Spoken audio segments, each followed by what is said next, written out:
Next game we're talking about is where College Game Day is going. That is number 16 LSU at South Carolina, which is at noon Eastern time on ABC.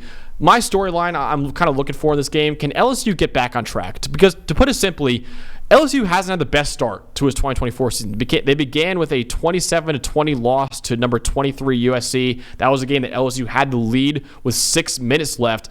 And then in week 2, they played Nichols in kind of a get-right game. They were 46.5-point favorites. They only led them by 2 points with under 10 minutes left before pulling away for a 44-21 victory. So they obviously lost week 1 against USC, and then in week 2 against an FCS opponent, they didn't look great either. Now you're going to South Carolina, like I said before, hosting College Game Day. First time in a decade that South Carolina is hosting College Game Day. Gamecocks right now 2-0 on the season, coming off a dominant 31-6 victory on the road over Kentucky, despite the fact that South Carolina was 9.5-point underdog. So you got a program in South Carolina that's on the rise seemingly right now, and a program at LSU that kind of looks a little shaky through 2 weeks right now. So I'm really looking forward to seeing, can LSU get back on track against Gamecocks? Yeah, and I'm going to be honest, if you're trying to get back on track, I don't know if this is the team you want to play. There's a lot of excitement around South Carolina right now. Obviously, you're going to talk about their defense, but there's some young talent that's coming through for them. We've talked about Dylan Stewart. The quarterback, Lenora Sellers, is slowly getting it together. I think this is a very dangerous game for LSU, and I think South Carolina, they pose a big threat, honestly, on both sides of the ball, but especially their defense I'm really, really impressed with. So, Dalton, you have the South Carolina offense in this game. So what should we be looking out for with Lenora Sellers leading the way? Yeah, kind of the curious thing to me is we figured with Lenora Sellers at quarterback and with Rocket Sanders at running back, we figured they're going to be run heavy, and they are kind of run heavy. But the best moments in this offense come from Lenora Sellers' arm and throwing down the field. And honestly, I think an ideal scenario for South Carolina's offense is they operate a lot like Alabama with Jalen Milroe. And you have kind of this high variance, super strong-armed quarterback. Man, he can hit 70 yards in pads. I'm telling you, he's probably got one of the 6 or 8 strongest arms in the country on top of a 240-pound frame that he can run with. But that's what I'm seeing. And if you look at Sellers' passing grade on the surface, it's a 60.2. Part of that is because he fumbled the ball 3 times in the pocket last week. And if you take out those 3 fumbles, it's actually a 77.4, which is pretty darn good for a redshirt freshman through 2 starts, right? So you've got a guy who I think that's where his talents are. And if you look so far in his career, at a handful of reps last year and 2 games this year, 10-plus yard throws, a 92.8 passing grade, which is really good. South Carolina is not the most consistent offense. And their best moments are coming when Sellers hits home runs. It can be from the pocket. It could be on the move. He still has to work on just kind of sometimes working through his reads and taking throws that aren't the home runs, right? If you have a 15-yard crosser that's open, then just take it. There's something he's working on it, right? There's a lot of things. He's a young kid. He's going to work on it. He doesn't have a ton of reps. But he can hit home runs. I can tell you that right now. And if there's one thing LSU does on defense since the start of last year, they give up a lot of home runs. Okay, since the start of last year, they're tied for 54th among 70 Power 5 teams in coverage grade, and they've given up 88 receptions of 15 or more yards in that span, the 6th most in the Power 5. LSU, it's a problem we've seen since last year. Too many big plays given up from their secondary, and I think LSU obviously has the more consistent offense. We know what they're going to get, but South Carolina's offense, it's a work in progress, but I can tell you right now, Sellers can make any throw on the field, and he is willing to make any throw. He does not hold back. It's very much, I think it's in style, it's very much like Jalen Milroe, where it's high variance, and there's plays during it. There was a throw he made against Old Dominion that actually was dropped. I forget who dropped it, but it was close to 70 yards in the air. It was like the ball Anthony Richardson threw in the Colts game this weekend. Sellers made just about that same throw 2 weeks ago against Old Dominion, and it was dropped. It would have been like a 92-yard touchdown or somewhere in that range. It was insane how good his arm is, and he's willing to take those shots. And LSU needs to be better in the secondary because all it takes with big bombs like that is 2 or 3 of them, and you turn a game upside down, especially with as well as South Carolina's defense is playing. I can't wait to watch Lenora Sellers against that defense, Dalton, but the one thing I cannot wait to watch in this game is Dylan Stewart against the best tackle duo in the country. So just kind of a peek behind the curtain here at the PFF College Football Show.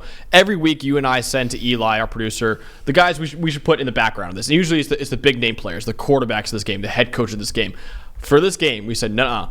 put the left tackle for LSU, and put the edge rusher for South Carolina, because this is maybe the most must-see matchup of the entire weekend and maybe the most must-see matchup of the entire season so far.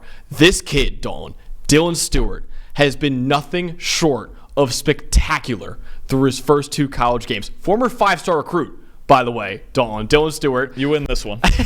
He leads all edge defenders in college football with a 90.5 PFF grade and a 94 pass rushing grade as well, while also tying for first among all defensive players in the country with 2 forced fumbles. You and I were talking to Trevor Sycamore, our lead draft analyst, recently, and he told us if Dylan Stewart was able to get drafted this year, he would be my number 1 edge defender and he would be a top 10 pick in the draft. This kid is 18 years old, and he's doing this kind of things. The Old Dominion game was awesome. He had like an unreal PFF grade in that one. It was like, okay, it's Old Dominion. Let's see what he can do against Kentucky.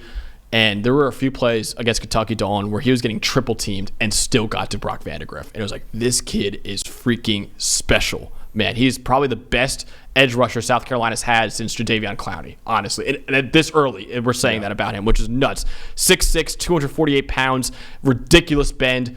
With that bend allows him to deploy a ghost move that looks unblockable through 2 weeks of college football so far.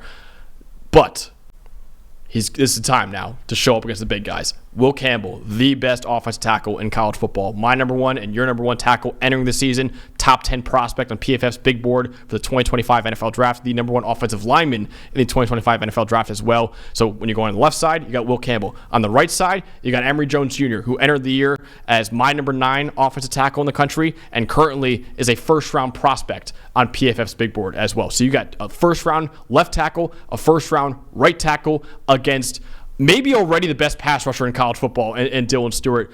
I cannot freaking wait to watch Dylan Stewart against Will Campbell and Emory Jones, man. Get your popcorn out now, because that is going to be the most must-see matchup of the entire weekend. Yeah, absolutely. And it's you know what, honestly, Dylan Stewart's great, and it's not just him. It's Tonka Hemingway, it's TJ Sanders, it's Kyle Kennard, it's Brian Thomas Jr. is the son of former Jet great Brian Thomas. I mean, they're loaded. I don't know when all of a sudden they collected all this talent on their defensive line, but Max, I'm going to be honest with you, watching them, I came into this South Carolina tape watch thinking, okay, they're kind of upstart. It's a fun 2-0, and maybe Kentucky played really bad. I honestly think if we redid our top 10 defensive lines as units, I think South Carolina's would be in the top 5.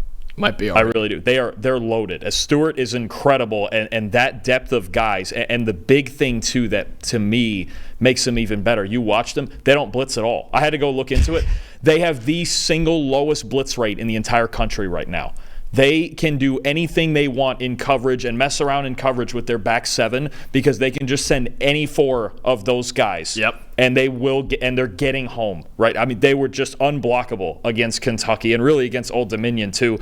As long as their offense can just keep them in manageable situations. If you fall behind South Carolina, you have a major problem with this pass rush. This is already one of the best defensive lines in the country. I think as a unit, not just Stewart against those 2 tackles, but the entire front against LSU's offensive line. You know, we usually think, the big tests come against Bama and Georgia. This is a huge test for LSU's offensive line. It has to be the reason. It might be the battle that decides this game. Absolutely. And yeah, I didn't even mention Kyle Kennard too. He has had a great start to his season as well. Yeah. So yeah, that South Carolina D-line is outstanding against one of the best O-lines in the country and the best tackle duo in the country. Like I said, 2 first-round tackles. That's incredibly rare that a school can have that. So I'm really excited to see that matchup. Dawn, does LSU escape Columbia with a victory, or with College Game Day there, does South Carolina get a massive win for this program? The more I watch South Carolina's defense, the more I think this game is a toss-up. And the big problem I have is LSU's leading rusher, John Emery, being out for the season. Yep. I think if you're going to beat South Carolina, Kentucky ran for a lot of yards on them. I think it was over 260 yards on them last week. They're going to make you run the ball. And LSU, to be honest, doesn't want to run the ball. They didn't even run the ball last week against an FCS opponent, Nichols. Right? They just had Garrett Nussmeier go out and get hot in the fourth quarter, and they finally pulled away late. I'm worried about this game if I'm LSU. I'm looking at this defense and the way they don't give you the same look in coverage 2 plays in a row. This is an elite pass rush. They don't blitz at all. They don't have to. This is an elite pass rush. That's a whole different problem than LSU has seen so far. They didn't see this even against USC. This is a different animal. This South Carolina defense is emerging. And if LSU, there's two things they have to do in this game. And the problem is it's the two things that they're not particularly great at. Run the ball, and they've already lost their starting running back, and prevent big plays. And obviously that's high variance and deep ball and all of that. I'm taking the Gamecocks. Wow. I'm going to take them in a slow-ish scoring game, 20-17. I really think if LSU wins this game, they need their offensive line to be special because this is going to be a battle. And then they need Garrett Nussmeier to be special. I don't know that they're going to be willing. Because the problem for LSU, especially without Emory now, we saw a couple of weeks ago, they ran the ball well against USC. But I think USC was okay with that. They would rather have that than Nussmeier making big throws on them.